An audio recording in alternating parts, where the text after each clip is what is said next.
এই কোকা কোলাটা কিন্তু আমি নিজের টাকায় কিনে খাচ্ছি এবং এটা আমার হাজব্যান্ডকেও আমি খাইয়েছি।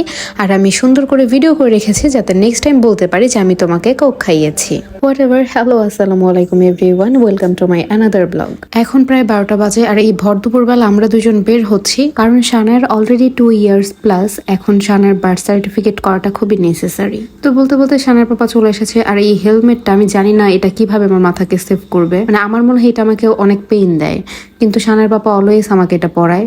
আমি মনে করি একদমই অকারণে, মানে আমার হেলমেট পরতে একদমই ভাল লাগে না, তারপরেও বারবার কোথাও নিয়ে গেলে হেলমেটটা মাস্ট। আগে এটাই ফলো আপ করে যে আমার হেলমেট পরতে হবে। আর বের হতে হতেই দেখেন কি সুন্দর এই গাছগুলো। কিছুদিন আগেও কিন্তু একদম মরা মরা অবস্থায় ছিল, মানে পরিবেশটা একটু অন্যরকম ছিল। আর এখন গাছগুলোতে নতুন সুন্দর সুন্দর পাতা, কচি কচি পাতা, যা একদম সবুজ। আর আমার অলওয়েজ ক্যাম্পাসের এই গাছগুলো খুবই ভালো লাগে।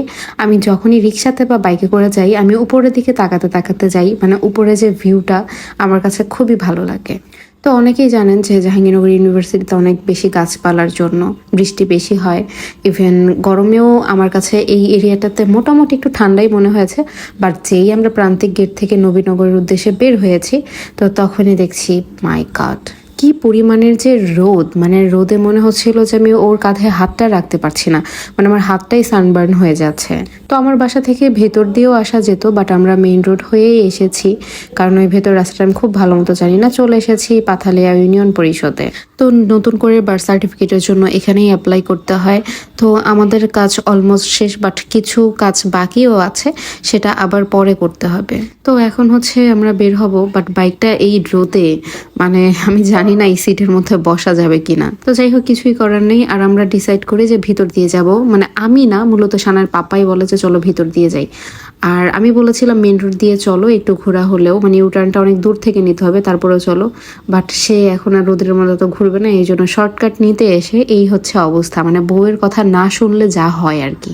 আর বাই দ্য ওয়ে, আমি ফার্স্টে ইন্ট্রোতে যে কথাটা বলেছি এটা হয়তো অনেকটা সিলি বা ফানি টাইপের, বাট আমি ওটা মোটেও ফান করে বলিনি। ম্যাক্সিমাম মেয়েরাই কিন্তু বিয়ের পর মানে হাজবেন্ডের উপর ডিপেন্ডেন্ট হয়ে যায়, এটা হয়তো স্বাভাবিক। বাট আমি মনে করি প্রত্যেকটা মেয়ের কিন্তু নিজের আর্নিং সোর্স থাকাটা উচিত। মানে আমাদের মেয়েদের কিন্তু অনেক ছোটখাটো শখ থাকে যেটা কিনা আমরা চাই যে সেটা পূরণ হোক, বাট সেটা হয়তো অনেকের কাছে অনেক সময় সিলি মনে হতে পারে, আননেসেসারি মনে হতে পারে। বাট তুমি নিজে যদি আর্নিং করো তাহলে তোমার ওই ছোটখাটো শখগুলো তুমি নিজেই পূরণ করতে পারবে। এটার জন্য কারো কাছে তোমার টাকা চাইতে হবে না বা কিছু বলতে হবে না, কৈফিয়ত দিতে হবে না। অ্যাকচুয়ালি নিজের ইনকাম করা 1000 টাকাও কিন্তু একটু অন্যরকম স্পেশাল। তো যাই হোক, আমরা অনেক কষ্টে কিন্তু রাস্তা খুঁজে বের করেছি। ফার্স্টে আমাদের গুগল ম্যাপটা অন ছিল, বাট ওখানে খুবই উল্টো পাল্টো রাস্তা দেখাচ্ছিল, এটা অনেক সময়ই হয়। আর তাছাড়া এটা এই জায়গাটা যে চিনি না একদমই, ব্যাপারটা ওইরকমটাও না। শানার পাপাও টুকটাক চেনে বা আমিও চিনি, তাই কিছুক্ষণ পরে আমরা গুগল ম্যাপটা অফ করে দিই, তারপর আমরা নিজেই যাই। আর এই রাস্তাটার অবস্থা খুবই খারাপ ছিল আর এখানে স্লিপ করার খুবই বেশি চান্স ছিল, এই জন্য আমি অলরেডি নেমে গিয়েছি আর শানের পাপা আস্তে আস্তে যাচ্ছে। এখন অনেকে বলতে পারে যে নেমে যাওয়ার কি আছে, এইটুকু তো এমনিতেই যাওয়া যায়। বাট ব্যাপারটা এরকম হবে যে হয়তো একটু স্লিপ করে যেতে পারে, আমি হয়তো পড়বো না, শানের পাপা ইচ্ছে করে একটু ধাক্কা দিয়ে আমাকে ফেলেও দিতে পারে।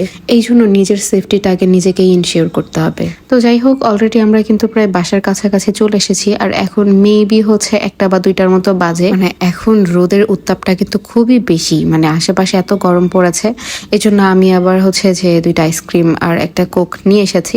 বাট আনলাকিলি বোতলের মুখাটাও পড়ে গেছে। যদিও আমি কোল্ড ড্রিঙ্কস কোনো কিছুই এগুলো পছন্দ করি না, বাট এত বেশি গরম পড়েছে আর আশেপাশে এই এত দুপুর হওয়ার কারণে কোনো আখের রস বা কোনো শরবতও ছিল না।